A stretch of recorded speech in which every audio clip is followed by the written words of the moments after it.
अधिवेशनाचा अर्थसंकल्पीय अधिवेशनाचा पहिला दिवस आहे. कोणकोणत्या मुद्द्यावरती विरोधक म्हणून सरकार मला वाटतं आपण पहिली एक गोष्ट लक्षात घेतली पाहिजे ती ही आहे की गेले 10-15 दिवस आम्ही पाहत आहोत की कोस्टल रोड ह्याचं श्रेय घेण्यासाठी जो संपूर्ण झालेला नाही आहे कोस्टल रोड ह्याचं उद्घाटन करण्याचा प्रयत्न होत आहे. कदाचित पुढच्या आठवड्यात वगैरे मोठे बॅनर पोस्टर होर्डिंग लावले जातील, सगळ्या पेपरमध्ये ॲड लावले जातील.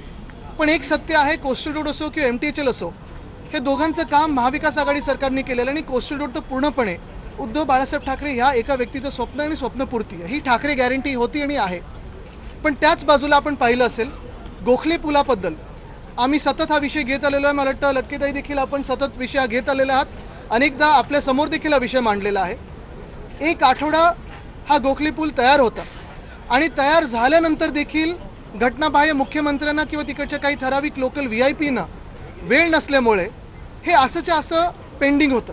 बरं, गोखले पूल पूर्ण झालंय का? तर पूर्ण नाही झालेलं आहे, अर्धवट आहे. तरी देखील उद्घाटन करायचं आहे. मला माहीत नाही कुठचं सरकार असं असतं की अर्धवट झालेल्या कामाचं आणि उशिरा झाल्याचं कामाचं एवढ्या आनंदाने उद्घाटन करतं.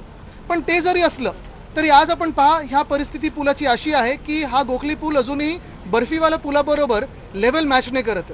ह्याच्यावर आम्ही चौकशी करणार म्हणजे करणार. जेव्हा आमचं सरकार बसेल तेव्हा सखोल चौकशी करू.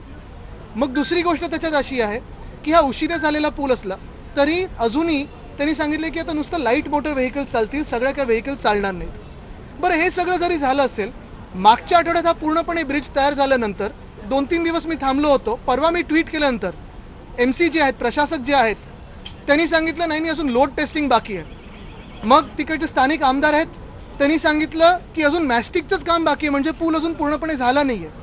काल मी पुन्हा एकदा ह्या बातमीला रिट्वीट करत सांगितलं की दोघंही मुंबईकरांना खोटं सांगत आहेत, खोटं बोलत आहेत. जाऊन आपल्याला मी सांगितलं की आपण जाऊन पुलाची परिस्थिती पहा आणि ती पाहिल्यानंतर दोघांनी लगेच सांगितलं की नाही आता 5:30 वाजता उद्या म्हणजे आज उद्घाटन करतील. म्हणजे निर्लज्जपणा बघा किती आहे की साधारणपणे पहिलं तर एक आठवडा पूल तयार असूनही लोकांचे हाल न बघता स्वतःला तिथे फोटो घ्यायचे आहेत म्हणून पुलाचं उद्घाटन बाकी ठेवलं. त्यानंतर 24 तास अजूनही, म्हणजे आज सोमवार आहे, महत्त्वाचा दिवस आहे, लोक कामावर जातात, कामातून घरी येतात, तरी देखील पुलाचं उद्घाटनच झालं नाही आहे. तसंच डोमेस्टिक एअरपोर्ट जो आहे आपला विलेपार्ले सांताक्रूजच्या तिकडचा, पूर्णपणे हा पूल तयार आहे. गेले एक आठवडा लाईट वगैरे सगळं लावलेलं आहे, रंगरंगोटी झालेली आहे, पण बॅरिकेड लावून ठेवलेत कारण घटनाबाह्य मुख्यमंत्र्यांना वेळ नाही आहे. अंधेरीतला गोखले पूल असो किंवा इकडचा पार्ल्यातला हा पूल असो डोमेस्टिक एअरपोर्टचा, दोन्हीकडे स्थानिक आमदार भाजपाचे आहेत. पण दुर्दैव असं आहे की भाजपाला खोके सरकारबद्दल आहे प्रेम, कदाचित घटनाबाह्य मुख्यमंत्र्यांचा दबाव असेल किंवा प्रेम असेल, पण लोकांबद्दल काही सहानुभूती नाही आहे आणि म्हणून दोन्ही ह्याचं उद्घाटन झालेलं नाही.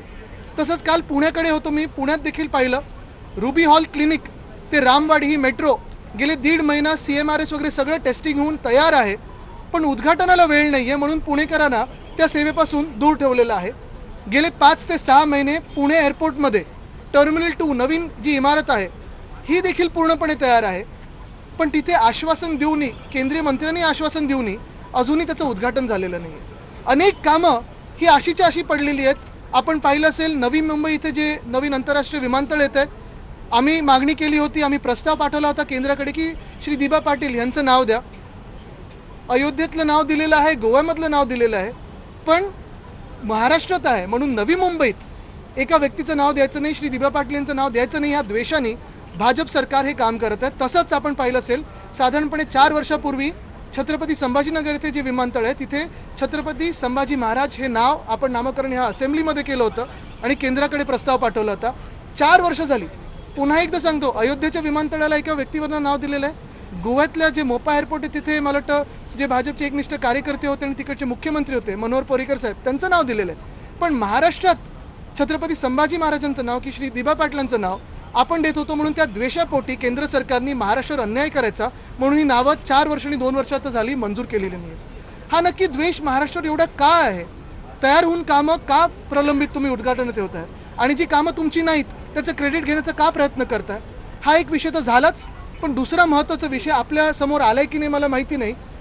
मुंबई महानगरपालिकेचे जे प्रशासक आहेत आणि काही AMC आहेत त्यांची बदली ही ओव्हरड्यू आहे. 4 वर्ष झालेले आहेत. तसंच पुणे महानगरपालिका हे जे प्रशासक आहेत माझ्या कानावर जे आलेलं आहे काही मंत्री खोके सरकारमधले तर बोली लावत आहेत ती पदं देण्यासाठी आणि जे आत्ताचे प्रशासक आहेत त्यांना सांगतात ही लवकर कामं आटपा, एवढे खोके आम्हाला पाहिजेत तरच तुमची बदली होईल.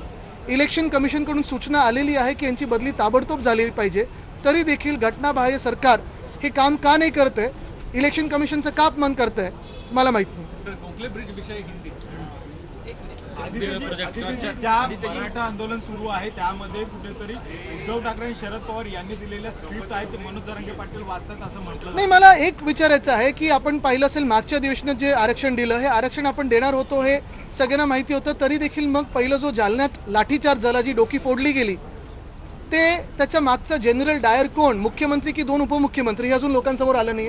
बरं, ते सगळं झाल्यानंतर आपण पाहत असाल दिल्लीत जे शेतकऱ्यांचं आंदोलन असेल ते, किंवा इथे जे आता मराठा समाज पुन्हा एकदा आंदोलन करत आहे ते, ह्यांना लेबल का लावली जातात? काल परवाकडे पण एक कॉन्ट्रॅक्टर कोणतरी आहेत भाजपाचे, ते बोललेले आहेत की उपकार आहेत आमचे तुमच्या समाजावर वगैरे. हे कसलं म्हणजे समाजावर कोण उपकार करू शकतं का? खरं म्हणजे कोणी आंदोलन करून येत असेल, कोणी मोर्चा घेऊन येत असेल, सामोरी जावाडी जे काही आहे ते स्पष्ट बोलावं. खोटं बोलण्याची किंवा त्यांचा अपमान करण्याची किंवा समाजाचा अपमान करण्याची गरजच नसते. आपण ऐकून घेऊ शकता आणि जे सत्य आहे ते सांगू शकता की हे ठीक आहे, हे शक्य आहे, हे शक्य नाही आहे. पण त्यांचा अपमान करायचा, त्यांना अपशब्द काही बोलायचे, लाठीचार्ज करायचा, त्यांना लेबल लावायची, हा कुठचा न्याय झाला आणि हे कुठचं सरकार झालं?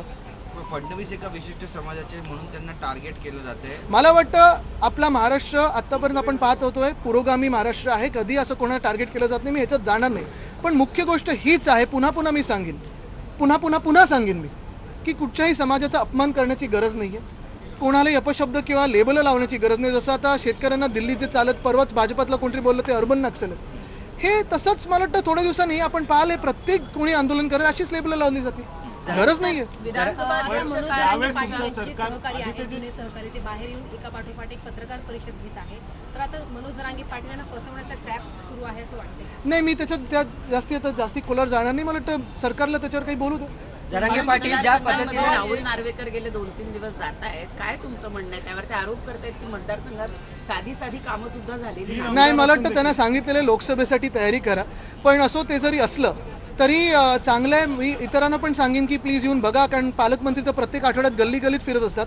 स्वतःच्या मतदारसंघाकडे जरी त्यांनी दुर्लक्ष केलं असेल दोघांनी, तरी ते वरळी A+ कसं झालंय हे नक्की बघायला येतात. हे मी तुम्हाला 5 वर्षापूर्वी सांगितलेलं की जगभरातून लोक येतील, ते आता सत्य ठरतंय, तर चांगला आनंद आहे. राजकारणातला केंद्रबिंदू झालाय नक्कीच. अरे सवाल ये है कि लगातार अगर बीजेपी की ओर से कहा जा रहा है कि जो स्क्रिप्ट फिलहाल जरांगे पाटिल बोल रहे हैं वो उद्धव ठाकरे गुट की ओर से, शरद पवार गुट की ओर से आती है. नहीं, क्या है कि अभी आपने देखा होगा जो दिल्ली में मोर्चा हो रहा है, किसानों का मोर्चा है, वैसे ही यहाँ महाराष्ट्र में भी काफी सारे मोर्चे निकल रहे हैं. मोर्चे जो आ रहे हैं, जो राजधानी दिल्ली पे हो या मुंबई पे हो, सरकार को ये सोचना जरूरी है कि जो मोर्चा है वो क्यों निकाला जा रहा है और मोर्चा क्यों आ रहा है, उनकी मांगे क्या है. जरूरी नहीं है कि हर बार कोई मोर्चा निकाले तो उनको कोई लेबल चिपका दे. कभी कोई अर्बन नक्सल बोलता है, कभी कोई बोलता है ये स्क्रिप्ट से आया है, ये कुछ हो रहा है. हर बार जो भी अन्याय जिस पे हो रहा है उसका अपमान करना भी जरूरी नहीं है. मुझे लगता है यही बात जरूरी है. जरांगे पाटील यांनी ज्या पद्धतीने एकेरी भाषेत उल्लेख करताय त्याचं तुम्ही समर्थन करताय का? दूसरा सवाल ये है कि क्या जरांगे पाटिल जिस भाषा का इस्तेमाल करेगा, ते आता काही ते तुम्हाला सांगत होते तुम्ही म्हणून. हिंदी से पूछ रहे हैं कि क्या जरूरी है इस तरह की भाषा का इस्तेमाल करना किसी भी नेता के खिलाफ? मैं यही बात कह रहा हूँ, दोहरा रहा हूँ कि आज अगर आप देखें तो सरकार की तरफ से जो कल 1-2 कॉन्ट्रैक्टर बोले कि हमारा उनके ऊपर उपकार वगैरह है, ये बोलने की जरूरत नहीं है. सरकार हो, जिम्मेदार हो, बिठाओ जो सामने बैठना चाहते हैं उनसे बात करो. बातें तो हो सकती है, लाठी हाथ में लेके बातें क्यों करें? सरकार ने गोखले प्रोजेक्ट पेंडिंग है, गोखले ब्रिज भी आधा जो पूरा किया गया है वो अभी तक खुला नहीं है, जो आधा नहीं खुला है वो उसमें कंस्ट्रक्शन में भी प्रॉब्लम है, तो क्या ये सब मुद्दे आप उठाएंगे? बिल्कुल हम उठाना चाहते हैं, क्योंकि अगर आपने देखा होगा तो पिछले 7-8 महीनों में काफी सारे इंफ्रास्ट्रक्चर वर्क्स के बारे में हमने बातचीत करी है. जो हमारे काल के जो काम थे, जैसे कोस्टल रोड हो, MTHL हो, क्रेडिट लेने के लिए रीब्रांडिंग होता है. MTHL का अटल सेतु हो गया, कोस्टल रोड का अभी आप देख रहे हो कि बड़े बड़े होर्डिंग के साथ शायद उद्घाटन हो सकता है. पहले 19 की तारीख थी, फिर बाद में तारीख पे तारीख आती जा रही है. लेकिन जो उनका काम नहीं है उसका श्रेय लेने की बात हो रही है. लेकिन जो भी गोखले पुल हो, फिर वो डोमेस्टिक एयरपोर्ट का फ्लाईओवर हो, या फिर पुणे में रूबी हॉल क्लिनिक से लेकर रामवाड़ी तक की मेट्रो हो, या टर्मिनल 2 की उनकी इमारत हो, जो भी काम तैयार है वहां अनावरण नहीं हो रहे, ना उद्घाटन हो रहे. यही बात है कि क्रेडिट छीनने की बात हो या चुनाव के नजदीक जाने की बात हो, मुझे लगता है यही सोच ये सरकार कर रही है. जनता की जो तकलीफें है वहां नहीं देख रही है. ये जो ठाकरे गारंटी है हमारी कि कोस्टल रोड पूरा होगा, वो तो हो चुका है. लेकिन पिछले साल जो रास्तों के काम हो चुके थे, जो भूमि पूजन हुआ, एक भी रास्ता आज पूरा नहीं हुआ है। अगर आप देखें तो गोखले पुल के भी बारे में, बर्फी वाला पुल से जो मिलता है, जो लेवल है, वो मिलती नहीं है। परसों मैंने ट्वीट किया कि गोखले पुल एक हफ्ता लगभग तैयार है, लेकिन उद्घाटन नहीं हुआ क्योंकि जो हमारे अनकॉन्स्टिट्यूशनल सीएम साहब है उनको समय ही नहीं लोगों के लिए। तो अभी यही बात होती है कि अगर समय ना हो वीआईपी के पास या राजनेताओं के पास, तो गोखले पुल हो या फिर डोमेस्टिक एयरपोर्ट हो या फिर मेट्रो हो पुणे की या टर्मिनल 2 हो, खुले कर दो लोगों के लिए। क्यों चाहिए वीआईपी? वहां तो आपका खुद का पैसा तो है नहीं, जनता का पैसा है। एक और जहां सरकार ने 10% आरक्षण दे दिया है। बिल्कुल, मुंबई म्यूनिसिपल कमिश्नर हो, पुणे म्यूनिसिपल कमिश्नर हो, 4 साल तो हुए, लेकिन इलेक्शन कमीशन ने उनकी ट्रांसफर्स की ऑर्डर निकाली है, सरकार नहीं निकाल रही। क्या गफलत है? मुझे लगता है कोई ना कोई बिडिंग चल रहा है उसमें पोस्टिंग के लिए। ऐसे मेरे कान पे आया है, अगर गलत हो तो आप बता दीजिए। नहीं, एक बार 10% आरक्षण जब सरकार ने दे दिया, दूसरी और मांग जो है जरांगे पाटिल की कुणबी सर्टिफिकेट, मांग उचित या अनुचित इसमें मैं नहीं जाऊंगा, लेकिन जो भी रिस्पांस सरकार से आ रहा है, समाज का जो अपमान हो रहा है, मुझे लगता है ये उचित नहीं।